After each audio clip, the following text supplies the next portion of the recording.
What's up, everyone? It's Fuzzy. Welcome back to yet another MLB recap. Corbin Carroll is doing things that almost no one has done before as the Diamondbacks, even though they've lost Christian Walker, a ton of their pitchers, Josh Naylor, Eugenio Suarez, they're mashing their way into a potential playoff spot. Trey Yesavage, the Jays rookie that I was fanboying over yesterday, he just had one of the best debuts in baseball history, and he might have the new best pitch in baseball. Kyle Schwarber and Mookie Betts traded some home runs yesterday as the Phillies, they're trying to clinch the NL East. Back to some rookie talk. This Zach Cole rookie freak for the Astros showed up again, and Sal Stewart for the Reds, I'm going to date myself with this name, but he's looking like Aramis Ramirez. And the Yankees, yeah, not a great day at the office for them. So we'll talk about all of that and more in today's MLB recap. We recap every game almost every single day, so grow the game with me, leave a like, and hit that subscribe button. And real quick, before we get into the highlights, don't forget to use code Fuzzy on SeatGeek to save 20 bucks off all of your tickets. And if you like fantasy sports, it doesn't matter what sport it is, Underdog Fantasy has your back. Download with code Fuzzy and you can unlock a bunch of stuff, but as always, please play responsibly. This is 100% my fault for not bringing this up yesterday. I had no idea that the Giants called up Bryce Eldridge, the 6'7",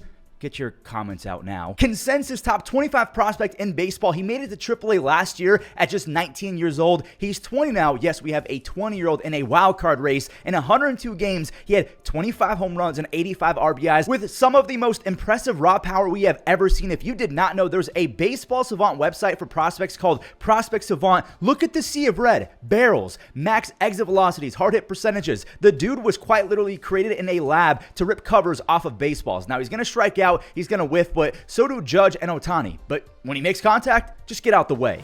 He made his debut. Again, I did not know about this until someone told me when I was live yesterday, and they told me in chat. So let's see what happened in game one of the Bryce Eldridge era as the Giants, they're trying to rally and make the playoff. Oof. So it's already 1-0 Diamondbacks, who are also in the thick of things with the Giants for a playoff spot. I think they're both within 2 games. So the Diamondbacks get the first run. Casey Schmidt, he hit a laser. He has 17 home runs his last 126 games, but then Ildemaro Vargas, he will not stop producing. He ripped a 2-run single, and that started an avalanche of scoring.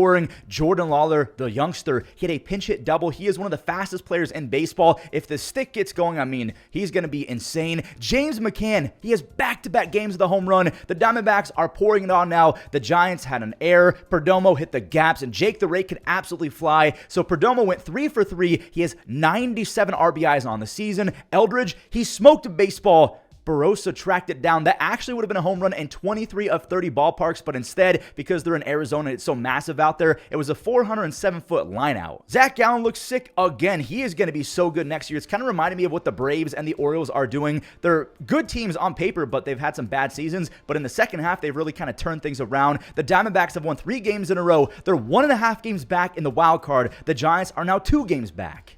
Real quick, in that last game, I am not moving on until we talk about this history. Corbin Carroll, he doubled for the 30th time, which is historic. He's just the 3rd player since 1947 to have 30 doubles, 15 triples, and 30 home runs in a single season. The last 2 guys, MVP Rollins in 07 and the splendid Splinter in 1948, aka Stan the Man Musial.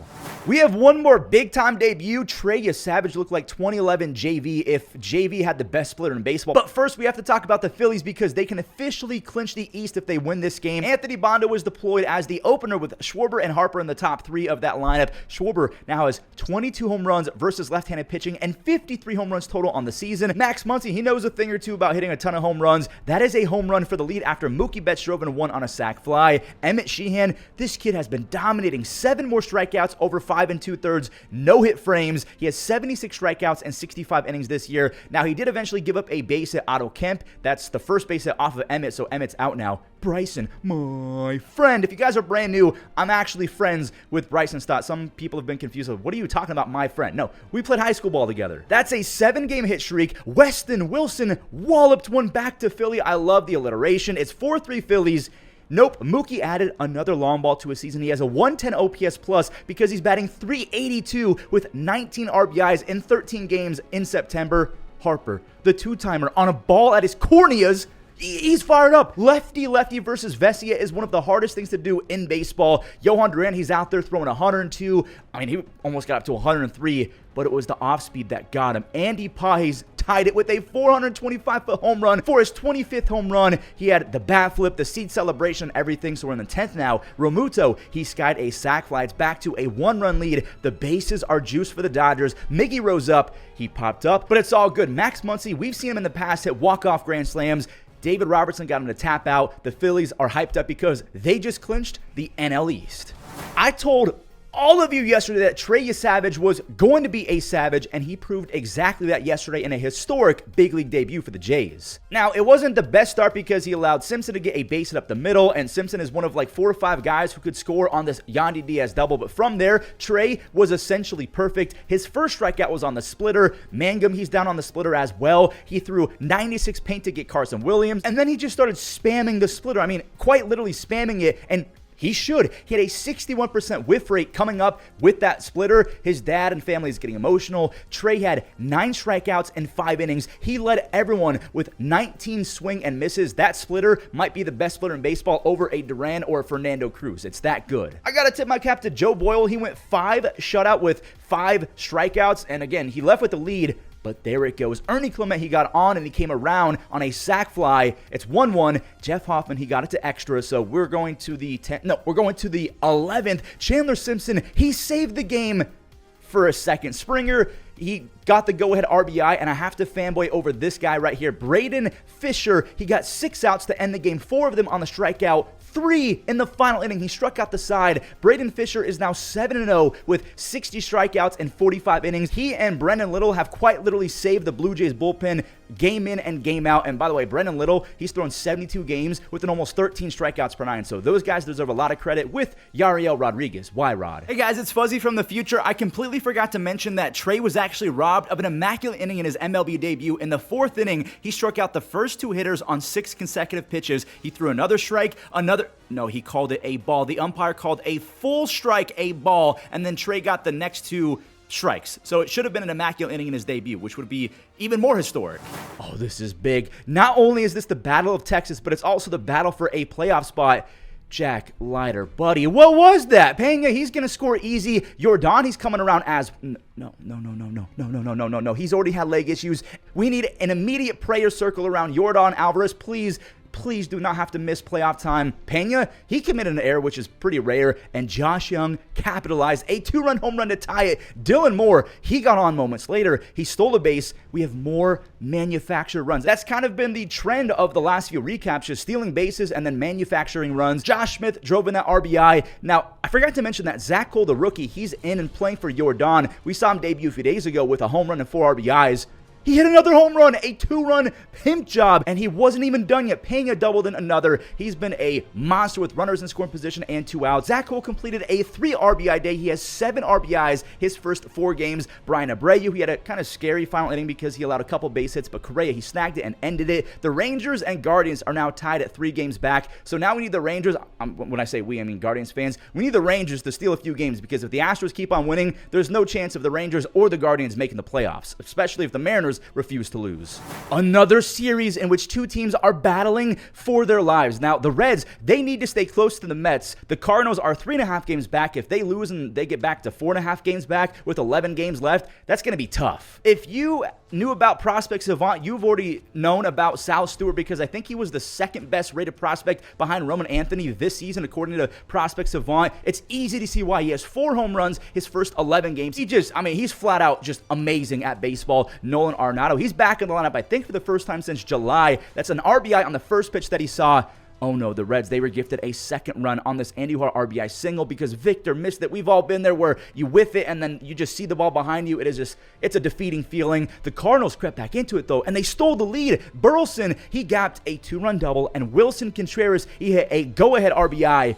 But that didn't last long. Matt McLain, he also ripped a 2-run 2-bagger of his own. TJ Friedel, he had another RBI to make it 6-4, but the score got reset again. Brendan Donovan, who I haven't really heard a lot about lately, and Ivan Herrera, we've talked about Ivan a lot lately, they evened the score at 6 apiece. Will Benson, he's up with the bases loaded. He just missed it, but it's still a sac fly, so it's 7-6. Sal Stewart is up again, his 2nd RBI, and Stevenson cleared the bases. He is one of the best blocking catchers in baseball, and he can swing it a little bit as well. That is a huge dub for the Reds. They're 2 games back of that final wildcard spot. The Cardinals, again, with 11 games left, they're 4.5 games back. They got a tough tough challenge ahead of them.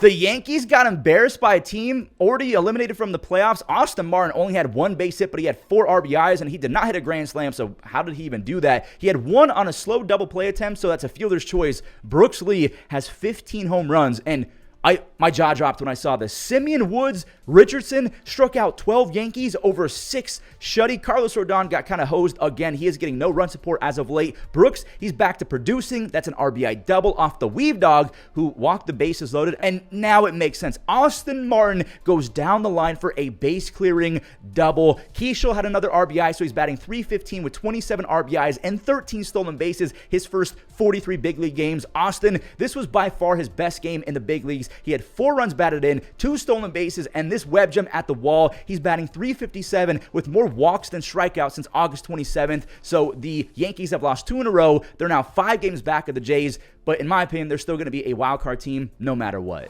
We have more 4 RBI games coming up. The Braves had 2 of them, in fact, not before Daylen freaking Lile went yard. This kid would probably win Rookie of the Year had he been called up earlier. He has a 130 OPS plus. Albies, he's back to destroying lefties. Ha-Seong Kim, this is not going to be an RBI. It's another run, but because it's a double play, no RBI. Matt Olson, I just have a feeling he is going to have a crazy mid-30s and rake his way into Cooperstown, which, if you know Matt Olson, the context is he's also one of the best defenders in baseball. He got back to the RBI extra base stuff with an RBI double in the 7th. He went 4 for 4. He has a 140 OPS plus and a 6.4 already on Baseball Reference. He could get to 7 by the end of the year. It'd be tough, but he could. Baldwin had a second RBI. He had an RBI before the Olson base hits, and then Ronald, oh, the slump is way over. A 425-foot light tower home run, and Baldwin, he secured RBIs 3 and 4 on a 2-run home run. He has 16 home runs. Who's going to win Rookie of the Year in the National League? Cade Horton or Drake Baldwin or even a Isaac Collins? I want to mention him as well. Strider, by the way, has a 2.5 ERA his last 25 innings. He had 6 more strikeouts over 7. The Braves,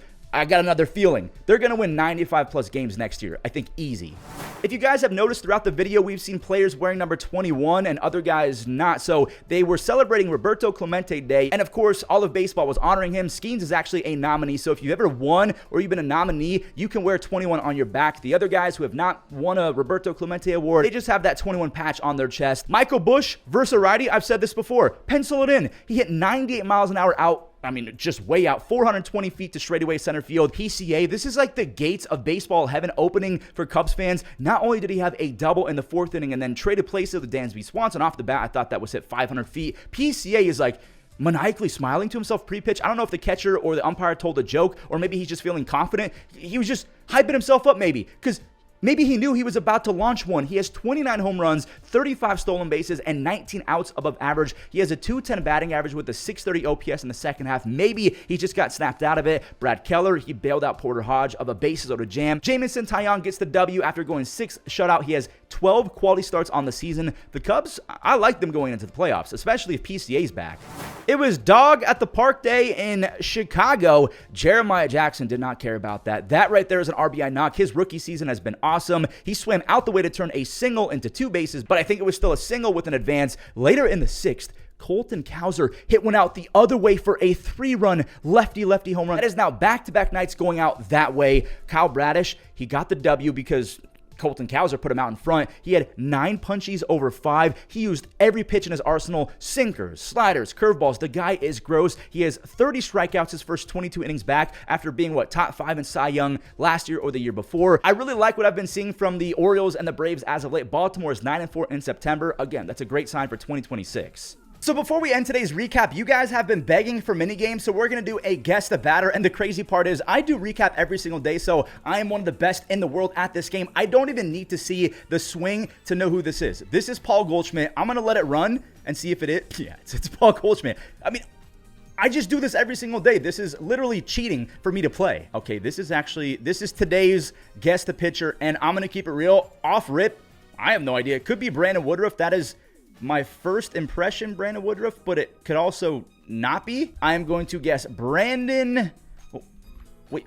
Where's he at? Where is Brandon? Okay, yeah, it was Brandon Woodruff. Another recap in the books. Thank you guys for supporting since day one. I'm talking about the day ones from 7-8 years ago when we first started recap. I can't believe it's been that long. We're gonna keep on growing the game of baseball, one recap at a time, especially into the playoffs. Don't miss out on these videos. Again, leave a like and subscribe. And as always, if you want to save some money on SeatGeek or if you want to have some fun on Underdog Fantasy, use code Fuzzy, and that's it. Enjoy the web gens. Is the last home start of the year. Deep third, long throw, Triolo, and what a play. Celebrate an opportunity for... They get the force at second, and they turn the double play. To the big leagues with the Reds. This Ranger gets to that one, throws on the run. What a play!